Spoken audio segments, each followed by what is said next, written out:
dentro del artículo del credo sobre la Iglesia. Estamos en el punto 772 y 773. Comentamos hoy estos dos puntos que tienen como título La Iglesia, misterio de la unión de los hombres con Dios. Leo el primer punto y pasamos a comentarlo. Y la Iglesia es donde Cristo realiza y revela su propio misterio, como la finalidad de designio de Dios, recapitular todo en él. San Pablo llama gran misterio al desposorio de Cristo y de la Iglesia, porque la Iglesia se une a Cristo como a su esposo. Por eso se convierte a su vez en misterio. Contemplando en ella el misterio, San Pablo escribe: el misterio es Cristo en vosotros, la esperanza de la gloria. Y en el texto primero del que parte este primer punto del Catecismo, el 772, es Efesios 1:10. Pertenece a un himno importante de San Pablo que solemos rezar en la liturgia de las horas. Bendito sea Dios y Padre de nuestro Señor Jesucristo, que nos ha bendecido con toda clase de bendiciones espirituales en el cielo, en los cielos, en Cristo, por cuanto nos ha elegido en Él antes de la fundación del mundo, para ser santos e inmaculados en su presencia en el amor, eligiéndonos de antemano para ser hijos adoptivos por medio de Jesucristo, según el beneplácito de su voluntad, para alabanza de la gloria de su gracia, con la que nos agració en el amado.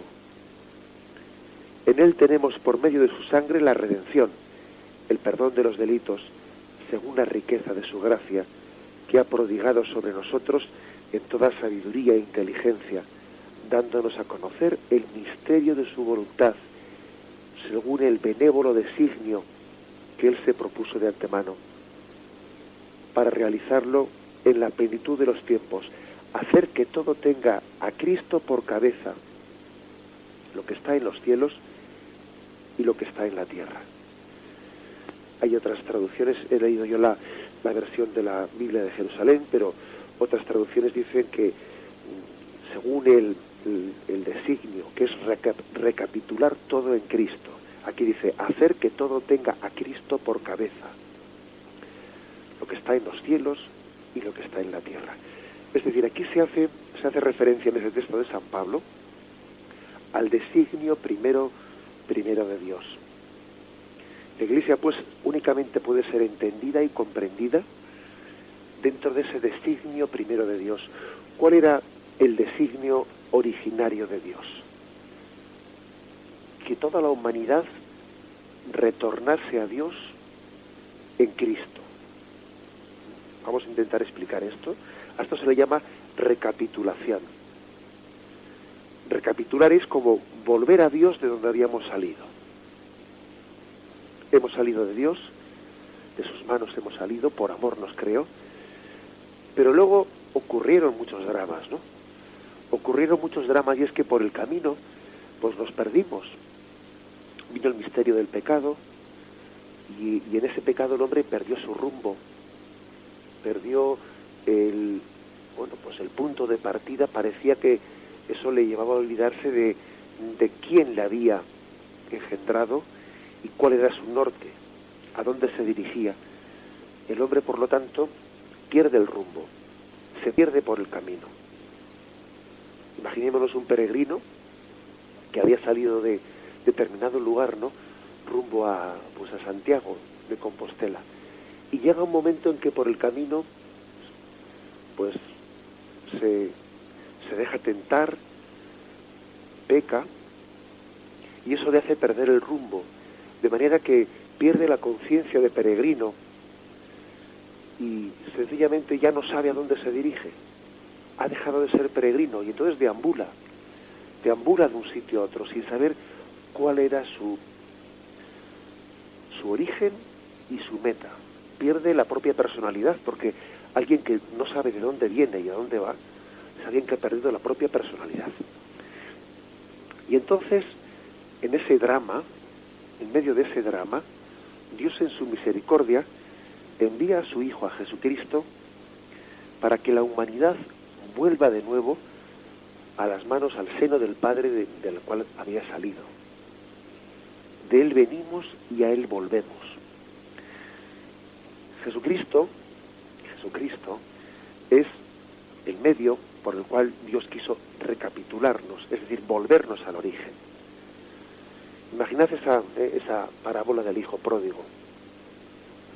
La humanidad está representada en ese hijo menor que sale de la casa del Padre, sale apartándose, ¿no?, de la casa del Padre. Y para conseguir que regrese a la casa del Padre, pues hay una imagen ahí que falta en esa parábola. La imagen que falta en esa parábola es la imagen de Jesucristo, el buen hijo del Padre, que le dice a su Padre: Padre, envíame en búsqueda de mi hermano menor. Yo quiero ir a buscarlo. No descansaré hasta encontrarlo. No tomaré aliento hasta que lo vuelva a traer a casa. Lo cargaré sobre mis hombros, limpiaré sus heridas, lo purificaré, lo volveré a traer a casa. En la parábola del hijo pródigo falta, porque es que es Jesucristo mismo quien va a completar esa imagen, falta la imagen del buen hijo del Padre, que le pide a su Padre que le envíe, y el Padre envía a ese buen hijo en búsqueda de su hermano menor, para encontrarlo, para rescatarlo, para curar sus heridas, para cargarlo sobre sus hombros y para retornarlo a la casa del Padre. A esto se le llama aquí en este texto de Efesios para recapitular todo. Por lo tanto, Dios no se quedó con los brazos cruzados viendo el drama del hombre, viendo el drama de un hombre que había salido de sus manos y no retornaba, se perdía por el camino. No se queda con los brazos cruzados, sino que envía a su Hijo. Y hoy sigue haciendo lo mismo, es decir, aquí lo que este punto del catecismo nos dice es que aquello no fue una historia pasada. Eso se está reviviendo en este momento a través de la presencia de la Iglesia, que continúa el misterio de Cristo. Y la Iglesia pues presta sus manos, presta su corazón, presta su ser a Jesucristo como su cabeza, para que a través de este cuerpo místico de Cristo, Jesucristo siga rescatando, nos siga volviendo, recapitulando todo hacia Dios Padre, para que todo sea recapitulado en Cristo. Este es el sentido, ¿no?, de la palabra recapitulación. Y por eso el punto 772 parte de esta afirmación. ¿Cuál era el designio de Dios? Este era el designio de Dios: recapitular todas las cosas en Cristo. Y la palabra recapitulación es como volver a sus orígenes. El hombre ha sido creado para dar gloria a Dios. El hombre ha sido creado para vivir en intimidad con Dios. Ese era después de Dios, ciertamente en un primer momento, antes del pecado original, pues no nos había destinado a un destino tan grandioso, pero como todo entra en el designio de Dios, en el plan de Dios, incluso su plan cuenta incluso con nuestro pecado, con el pecado de Adán y Eva, finalmente el designio de Dios nos destinó a un fin, a un nivel de intimidad con Dios incluso superior al que teníamos antes de haber salido de las manos de Dios. Todavía el designio nos dejó más cerca del corazón de Dios, más en su intimidad que la que teníamos antes de haber partido del seno de Dios, antes de haber salido de sus manos. Alabado sea Jesucristo.